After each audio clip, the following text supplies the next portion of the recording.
yung, especially dun sa ano, yung health center, ano, kaya yung target date ng completion,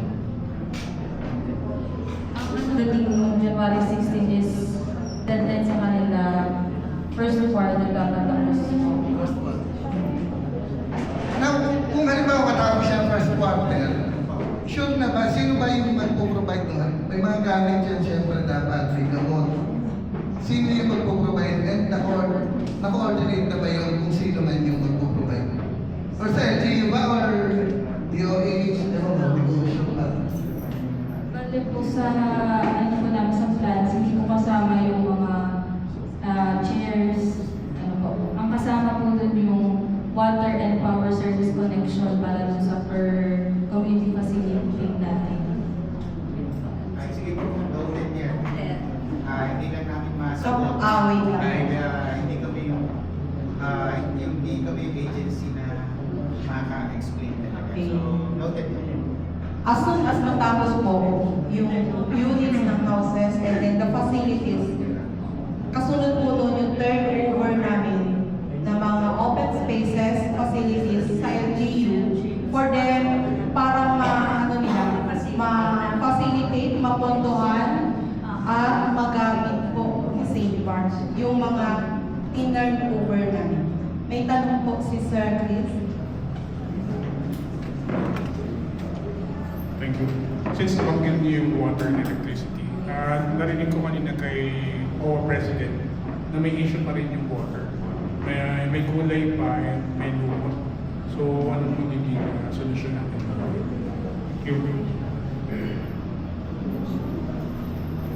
Yung as per coordination ng lake developer and water service provider, ongoing po kanila yung ano po, yung application po nila sa for may compliances. Pero we'll note po ito and coordinate ulit sa kanila. Galing po din. Kailangan potable yung water. Yes po. Bale, ang naging action po nila dito is nagpa-flashing po sila every day. And then yung kung makikita nyo din po sa pictures, nadaanan din doon yung water service nakalagay na natin. Pinakulat din po for para malimit yung mga contamination po. Ilagay na din sa opo. Kaya hindi po sino-sino po. Yes, ma'am. Ito rin po yung si Ma'am Sandali. Ito rin po yung pagkakataon na kung saan in-invite yung mga LIAC members for them to know na ito na yung mga facilities na pwede nilang magamit, pwedeng lagyan na ng pondo for the future. Yeah, ma'am. At saka may tanong si Ma'am Sir. May tanong po si Ma'am.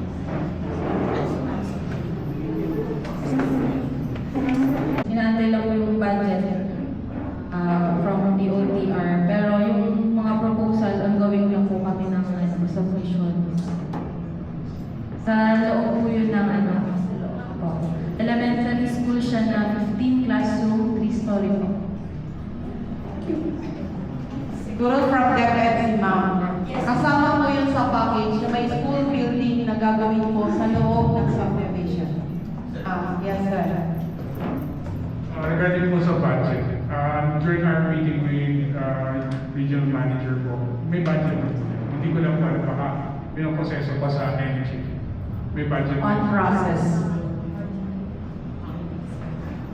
Kahit yung sa ibang renovation na naka-download na natin. Okay. 1.8 billion. Thank you, sir, sa info. Wala, inaantay namin sir yung approved na operating budget ni energy. Baka March or April daw po yung bababa. So, Akala ba willing din Mas likely yun ngayon. provide ng budget kasi malaki din yung sila pinakamalaki ba? Ma'am, ang DepEd ba may available na budget just in case? Kasi hindi makikipag-meet din kami with yung schools facilities division ng DepEd. Kasi kayo coordinate namin lahat ng resettlement sites na may mga problema sa mga school buildings, mga facilities.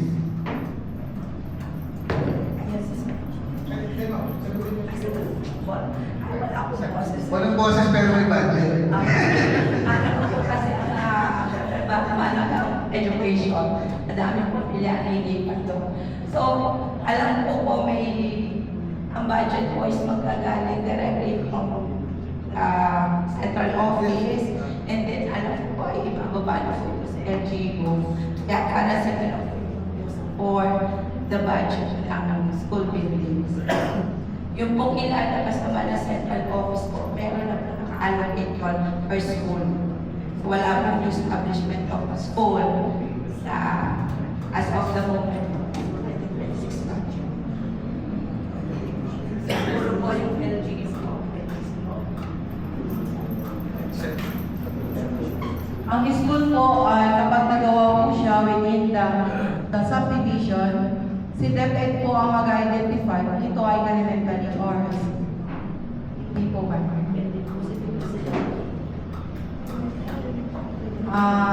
Total, take ko itong opportunity na to, nandito yung mga natin, barangay captains, kasi hihingi namin yung tulong ninyo dahil yung mga beneficiaries, mukhang nag-like po sila doon sa pagsasubmit ng mga documents sa amin. And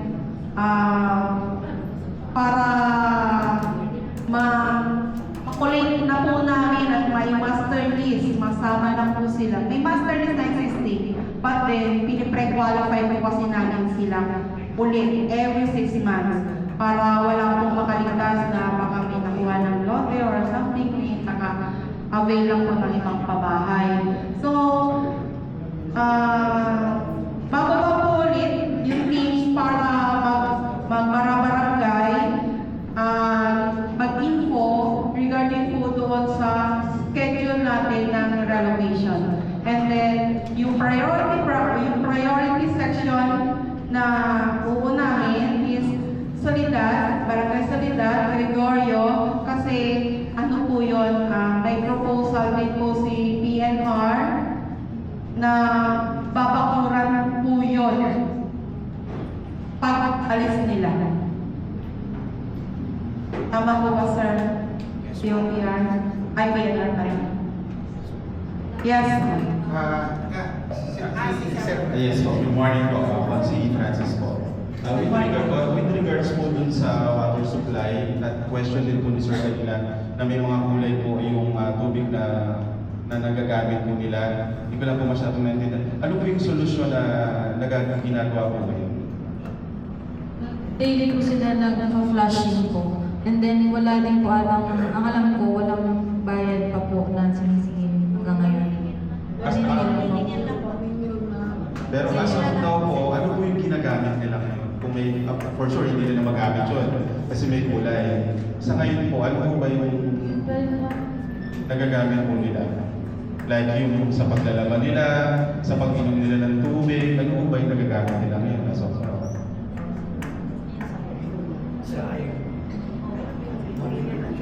Nagkaroon po kasi ng consultation with the LGU, and then nagkasundo sila na ito ay titigil muna, pero hindi po kami aware kung ilang.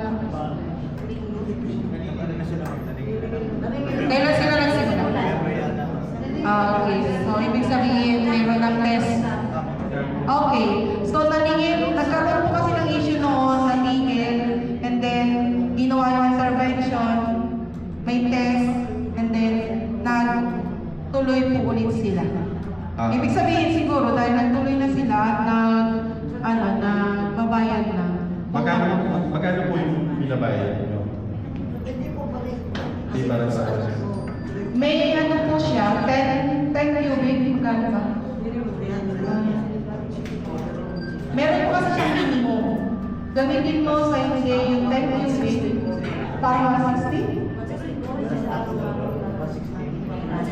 So, sige sir, for the makikipag-meeting na lang po ulit kami for the item regarding sa food waste. Baka po, bukod po dun sa baka po may aming solusyon Yes. na pwedeng gawin para po masuplayan sila ng mas maayos na tubig. Ano po, like halimbawa, may water tank na pwede mag-supply sa kanila. nila isang malinis na tubig, habang inaayos pa yung maruming tubig na isinusupply nung nagmumula ang isang supply. Sige, yun lang po, salamat. Noted. Ayun po yung dating problema na ano po ba? Ngayon, isasama po namin sa inyong office yung contractor ba o tawag sa water provider sa inyong office para kayo po yung pagkagawa ng solusyon. Kasi Mr. Tatlong Hari, nakausap na niya dati, tapos natigil. Tapos ngayon, may concern na naman, nangingi na pala. So, ayun po, para kayo po yung Last question lang po. Napansin ko po kasi medyo open po talaga siya. Wala po siyang mga puno. May open space po ba tayo para pagtaniman ng mga puno doon? Yes. Okay po. So, kasama po yun doon sa kontrata ng ating nagdi-develop. May percentage po ang open space and playground. Tapos may percentage din po para sa community facility and roads. Kasi napaka-importante po ng puno kasi open na open. So, yung init for sure, ma-absorb nila ng gusto kung wala tayong mga puno na itatanim po doon. Yun lang. Thank you. Ang pinabawalan lang po namin, yung sa mga technically ng bahay nila. Pero may mga open spaces at malalaking spaces doon sa unahan na kung saan sinabihan din naman po sila na pwedeng magpatanim doon. Siya nga pala ay si Ma'am President ng GOA. Tinatanong din regarding dun sa basura. Ano po, kay Ma'am Ryan. Schedule. Magandang umaga po, ma'am. Ano po kasi, nakakarating po sa akin, minsan lang daw ang basura kunin. Nagbabayad naman daw sila. Ang San Bartolome po, yung sa babahay ko, yung nandoon na nanaanan, na 49 families.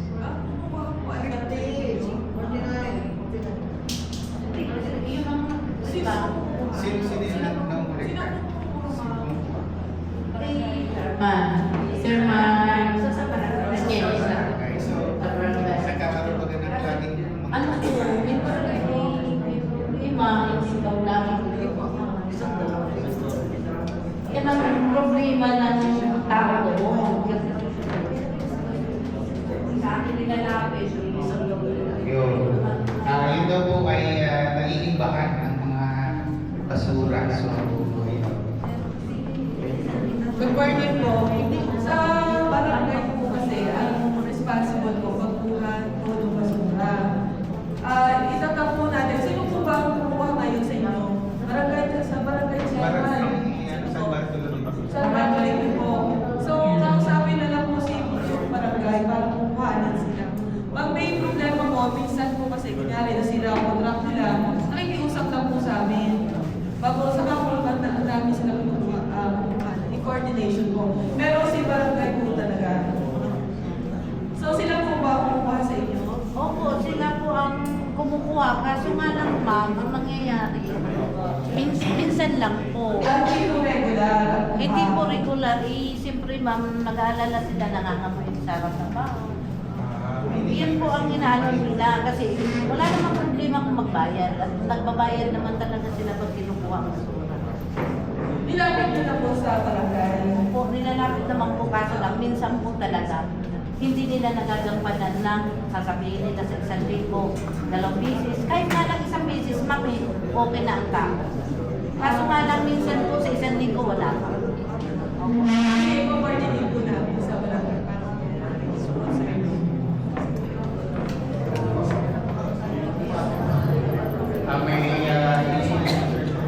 po ba? Ma'am,